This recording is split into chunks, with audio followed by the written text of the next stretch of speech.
front of me is Motorola Signature, and today I would like to show you how you can clone apps.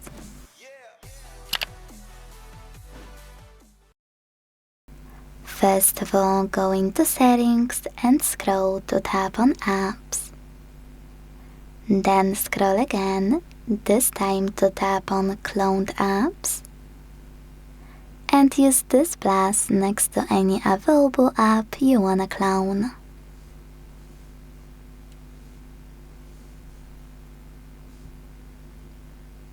You can also tap on your app on the left and do exactly the same by clicking Clone here.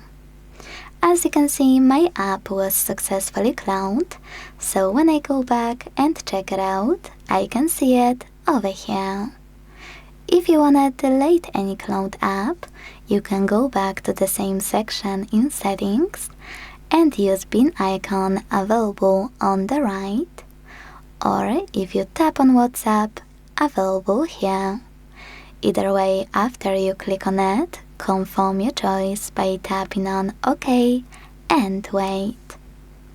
Thanks so much for watching. If you enjoyed this video, leave a like, comment and subscribe.